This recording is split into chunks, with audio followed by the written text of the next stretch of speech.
Hello everyone. आज हम start करेंगे क्लास 11th फिजिक्स का important chapter acceleration due to gravity. Acceleration due to gravity का जो फर्स्ट टॉपिक है that is Newton's law of gravitation.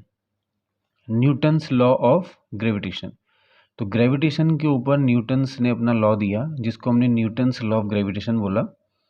देखिए क्या बोलता है न्यूटन्स।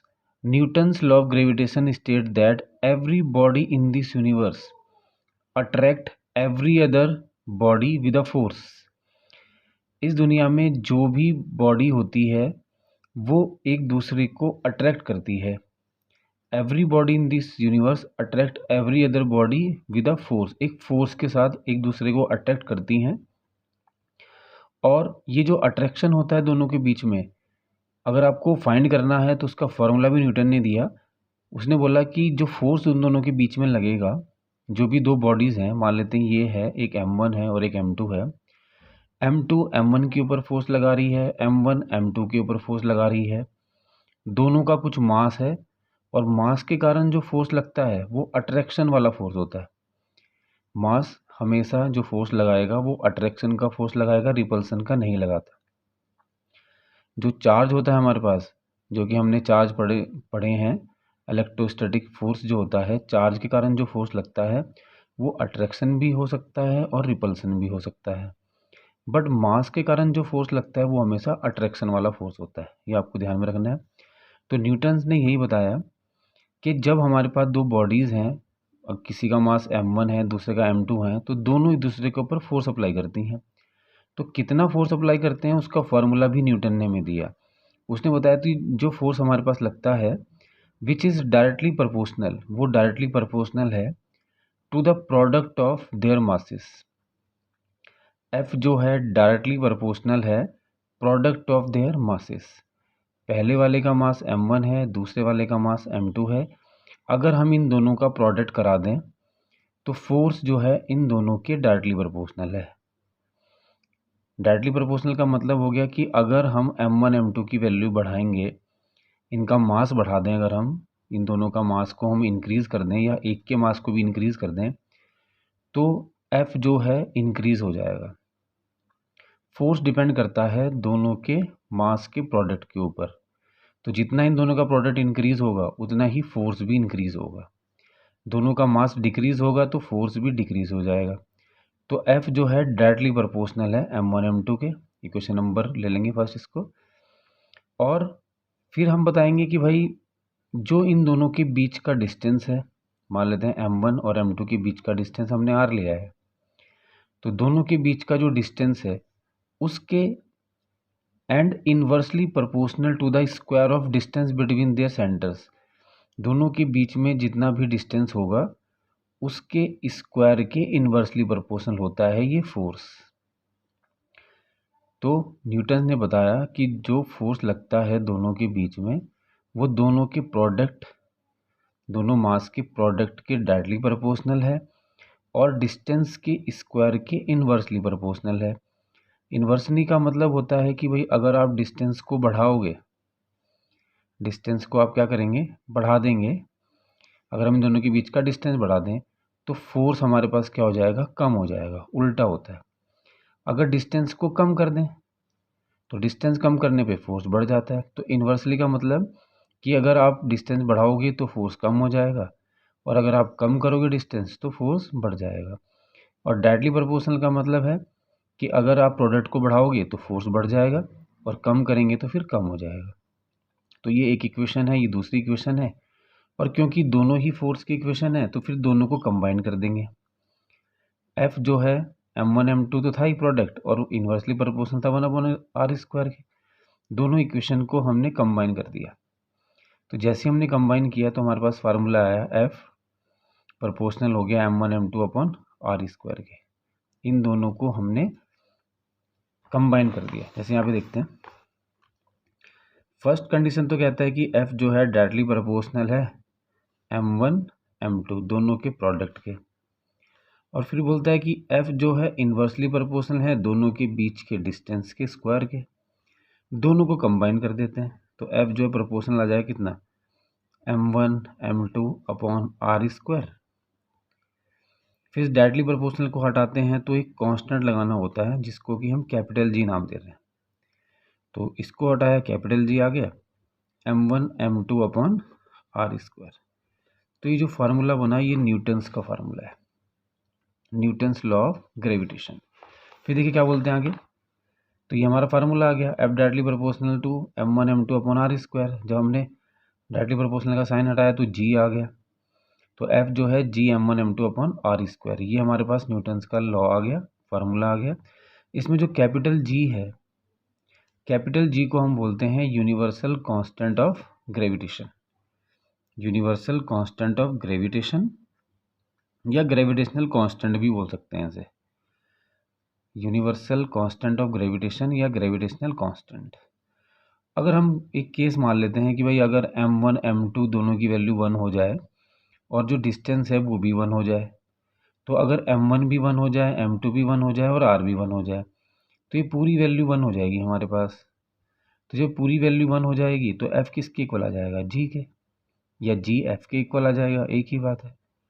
तो यूनिवर्सल कांस्टेंट ऑफ ग्रेविटेशन जो g होता है is numerically equal to the, ये न्यूमेरिकली इक्वल होता है किसके, force of attraction between two unit masses place a unit distance apart. मतलब अगर दोनों के बीच का डिस्टेंस भी 1 है, दोनों का मास भी 1 है, तो जो g है वो डायरेक्टली प्रोपोर्शनल हो जाता है फोर्स के। तो ये केस आपके तब करना है जब m1 m2 1 हो और r भी 1 हो, तो g किसके इक्वल आता है, डायरेक्ट फोर्स के। ये आपको ध्यान में रखना है। तो ये सिंपल सा लॉ हमें न्यूटन्स लॉ ऑफ ग्रेविटेशन बताता है, इंपॉर्टेंट टॉपिक है, तो आपको समझ में आया होगा। कैपिटल जी को हम यूनिवर्सल कांस्टेंट ऑफ ग्रेविटेशन कहते हैं या ग्रेविटेशनल कांस्टेंट कहते हैं, और इसकी आपको न्यूमेरिकल जो वैल्यू होती है वो भी ध्यान में रखनी है। कैपिटल जी की जो वैल्यू होती है 6.67 इंटू 10 की पावर -8 डाइन सेंटीमीटर स्क्वायर पर ग्राम स्क्वायर, तो या तो ये होती है, और अगर आप सीजीएस में नहीं लेना चाह रहे हैं, एसआई यूनिट लेना चाह रहे हैं, तो इसकी कैपिटल जी की जो न्यूमेरिकल वैल्यू है वो है 6.67 10 की पावर -11 न्यूटन मीटर स्क्वायर पर किलोग्राम स्क्वायर। तो ये भी हो सकती है, ये सीजीएस में हो जाएगी और ये हमारी एसआई यूनिट हो जाएगी। दूसरा आपको उसका डायमेंशनल फार्मूला भी ध्यान रखना है। जो ग्रेविटेशनल कांस्टेंट है कैपिटल जी, उसका जो डायरेक्ट डायमेंशनल फार्मूला हमारे पास होता है वो होता है m-1 l³ t-2, m-1 l³ t-2, ये इसका डायमेंशनल फार्मूला है। तो आपको सबसे पहले तो न्यूटन्स लॉ को समझना है क्या है, फिर उसका फार्मूला बनाना है, फिर ये केस बताना है कि m1 m2 अगर इक्वल जाए तो किसके इक्वल आता है, और दूसरा इसकी न्यूमेरिकल वैल्यू पता होनी चाहिए आपको। एसआई तो पता ही होना चाहिए कितनी होती है, 6.67 10 की पावर -11 न्यूटन मीटर स्क्वायर पर किलोग्राम स्क्वायर, और इसका डायमेंशनल फार्मूला भी करने के लिए आ सकता है। तो न्यूटन्स लॉ ऑफ ग्रेविटेशन आपको समझ में आया होगा। नेक्स्ट टॉपिक करते हैं, नेक्स्ट टॉपिक देखते हैं एक्सीलरेशन ड्यू टू ग्रेविटी क्या होता है। एक्सीलरेशन ड्यू टू ग्रेविटी जो हमारा चैप्टर है, एक्सीलरेशन ड्यू टू ग्रेविटी के बारे में समझेंगे। सबसे पहले समझते हैं कि ग्रेविटी क्या होती है। द फोर्स ऑफ अट्रैक्शन, मतलब एक ऐसा फोर्स, वो भी अट्रैक्शन वाला जो किसी को अपनी तरफ खींच सके, एक्सर्टेड बाय द अर्थ, जो अर्थ के द्वारा लगाया जाता है, ऑन अ बॉडी, मतलब किसी बॉडी के ऊपर, इज कॉल्ड ग्रेविटेशनल पुल। उसको हम ग्रेविटेशनल पुल भी बोल सकते हैं और ग्रेविटी भी बोल सकते हैं। द फोर्स ऑफ अट्रैक्शन, एक ऐसा फोर्स, अट्रैक्शन का एक ऐसा फोर्स जो अर्थ लगाती है किसी बॉडी के ऊपर, तो उसको या तो ग्रेविटेशनल पुल बोलते हैं या फिर उसको ग्रेविटी बोलते हैं। तो आपको पता ही है कि अर्थ का एक मास है, और अगर आप किसी भी ऑब्जेक्ट को या किसी भी बॉडी को जिसका कुछ मास हो ऊपर फेंकते हैं, तो अर्थ उस पर एक ग्रेविटेशनल फोर्स लगाती है जिसके कारण वो बॉडी को अपनी तरफ अट्रैक्ट कर लेती है। ठीक है, तो एक्सेलरेशन ड्यू टू ग्रेविटी क्या है इसको समझते हैं। The acceleration produce in a motion of a body under the effect of gravity is called acceleration due to gravity. Acceleration due to gravity क्या होता है कि जब कोई ऑब्जेक्ट मोशन करता है of a body under the effect of gravity, gravity के effect के कारण, मतलब अगर आप किसी भी बॉडी को ऊपर से नीचे छोड़ेंगे या फेंकेंगे तो ग्रेविटी के कारण उसको अर्थ जो है नीचे अट्रैक्ट करेगी, और जब अर्थ उसको अपनी तरफ अट्रैक्ट करती है, खींचती है, तो जो उसका मोशन है उसमें कुछ चेंज आता है, द एक्सेलरेशन प्रोड्यूस, और जब उसके मोशन में चेंज आता है तो एक्सेलरेशन प्रोड्यूस हो जाता है। तो the acceleration produce in a motion of a body, किसी भी बॉडी में जब एक्सेलरेशन प्रोड्यूस होता है उसके मोशन के कारण, under the effect of gravity, gravity के कारण, ग्रेविटी के कारण मोशन में चेंज आता है, और मोशन में चेंज आता है तो एक्सेलरेशन प्रोड्यूस होगा, क्योंकि एक्सेलरेशन होता ही क्या है, किसी की वेलोसिटी, किसी के मोशन में चेंज आना ही एक्सेलरेशन प्रोड्यूस कर जाता है, और वो मोशन ग्रेविटी के कारण चेंज हो रहा है, तो इसलिए उसका नाम है एक्सेलरेशन ड्यू टू ग्रेविटी। तो ये आपको समझ में आया होगा कि एक्सेलरेशन प्रोड्यूस होना ग्रेविटी के कारण, किसी भी ऑब्जेक्ट में, किसी भी बॉडी में ग्रेविटी के कारण जो एक्सेलरेशन प्रोड्यूस होता है उसी को हम बोलते हैं एक्सेलरेशन ड्यू टू ग्रेविटी, और इसको स्मॉल जी से डिनोट करते हैं। ग्रेविटेशनल कांस्टेंट को कैपिटल जी बोलते हैं और एक्सेलरेशन ड्यू टू ग्रेविटी को स्मॉल जी बोलते हैं, और स्मॉल जी की जो वैल्यू होती है वो आपको डायरेक्ट ध्यान रखनी है। स्मॉल जी होती है 9.8 मीटर पर सेकेंड स्क्वायर। ये इसकी एसआई यूनिट, ये इसका क्या है, न्यूमेरिकल वैल्यू है। स्मॉल जी की जो न्यूमेरिकल वैल्यू होती है वो होती है 9.8 मीटर पर सेकेंड स्क्वायर। ये आपको ध्यान में रखना है। कहीं कहीं बुकों में इसको 10 भी ले लेते हैं, 10 मीटर पर सेकेंड स्क्वायर, लेकिन एक्चुअल में 9.8 ही है। लेकिन न्यूमेरिकल सॉल्व करते हुए आप 9.8 को 10 ले सकते हैं, कोई प्रॉब्लम नहीं है।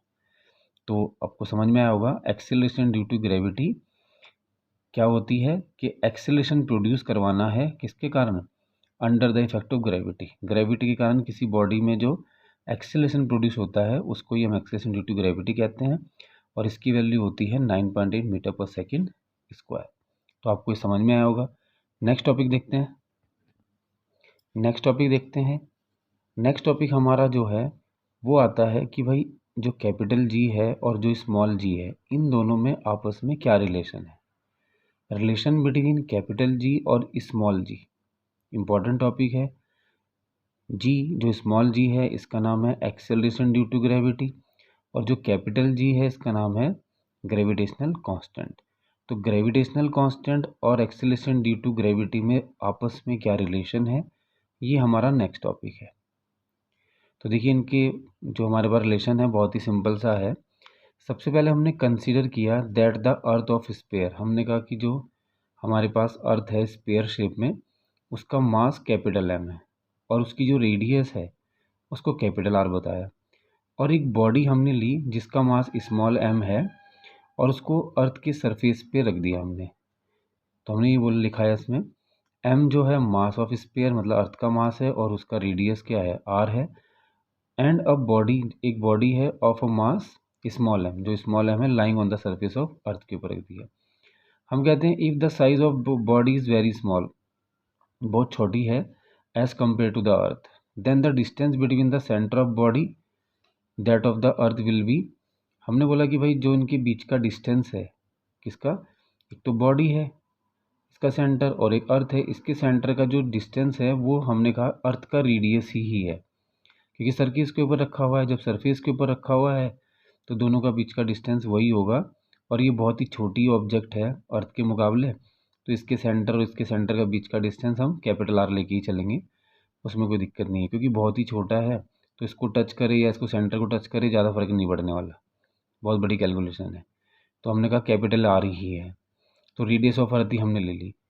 अब क्या होगा, जो इस बॉडी है हमारे पास, जो अर्थ है, अर्थ का जो मास है एम और जो बॉडी का मास है स्मॉल एम, इन दोनों के बीच में एक फोर्स अप्लाई होगा जो कि न्यूटन ने बताया था न्यूटन्स लॉ ऑफ ग्रेविटेशन में।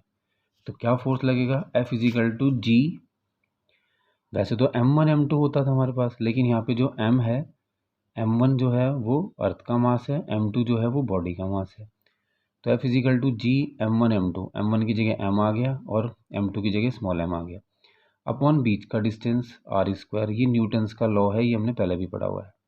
तो F is equal to G M M upon R square equation ले लेंगे इसको। फिर हम कह देंगे भाई एक force F on a body of mass due to earth produce. Earth भी क्या है, एक्सीलरेशन ड्यू टू ग्रेविटी के कारण भी इसके ऊपर एक फोर्स अप्लाई होता है। अभी हमने पढ़ा था ना कि अर्थ जो है एक्सीलरेशन ड्यू टू ग्रेविटी लगाती है, और एक्सीलरेशन ड्यू टू ग्रेविटी के कारण भी इसके ऊपर एक फोर्स अप्लाई होता है, और उस फोर्स की वैल्यू होती है F is equal to m g.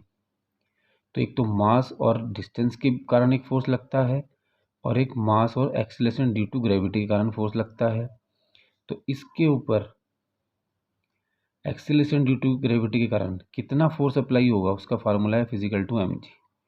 तो एक तो ये फार्मूला ध्यान रखना है और एक ही वाला फार्मूला ध्यान रखना है, दो फार्मूले आपको ध्यान रखने हैं, और उसके अकॉर्डिंग ही हम स्मॉल जी की वैल्यू इनमें रिलेशन निकाल देंगे आराम से। किस तरीके से निकालेंगे आइए देखते हैं। देखिए सबसे पहले तो हमने कहा एफ जो है ये हमारे पास है जी m1, m1 मतलब मास ऑफ अर्थ, ये कैपिटल एम ले रखा है, स्मॉल m जो हमारे पास बॉडी है उसका मास, और दोनों के बीच का distance R square, equation number first आ जाएगी। सेकंड जो है F इजिकल टू, ये हमारे पास mg होता है कि बॉडी के ऊपर एक्सीलरेशन ड्यू टू कारण कितना फोर्स अप्लाई हो रहा है उसको बोलते हैं फिजिकल टू mg। ये आ गई सेकंड इक्वेशन। अब देखो दोनों फोर्स की वैल्यू है, जब दोनों फोर्स की वैल्यू है तो दोनों कंबाइन कर देते हैं ठाके। तो हमारे पास ये भी F है ये भी F है, तो हमने दोनों को इक्वल रख दिया। हमने कहा भाई mg जो है, mg की वैल्यू यहाँ पे रखी, ये इक्वल आ गया किसके, G M M upon R square के, क्योंकि दोनों फोर्स की वैल्यू दोनों इक्वल आ गई। अब आप देखो स्मॉल m से स्मॉल m कैंसिल कर सकते हैं, तो जो स्मॉल g की वैल्यू है वो हमारे पास आएगी G M upon R square. That is the relation between small g and capital G. ये स्मॉल g है एक्सीलरेशन ड्यू टू ग्रेविटी, और ये हमारे पास ग्रेविटेशनल कांस्टेंट है। इन दोनों में क्या रिलेशन है, तो इन दोनों में रिलेशन होता है g is equal to G M upon R square. ये हमें ध्यान रखना है, इंपॉर्टेंट रिलेशन है। तो आपको समझ में आया होगा ये। तो दो हमारे पास फोर्स हुए, एक तो हमारे पास कैपिटल जी के साथ फोर्स लग रहा है जिसको कि हम न्यूटन्स का लॉ कहते हैं, जी m1 m2 upon R square. m1 की जगह है अर्थ का मास जिसको हम m बोला कैपिटल M, और m2 की जगह है बॉडी का मास जिसको कि स्मॉल m बोला, और दोनों के बीच का डिस्टेंस कितना है आर स्क्वायर। तो F is equal to G m1 m2 upon R square, first equation मान लेना है इसको।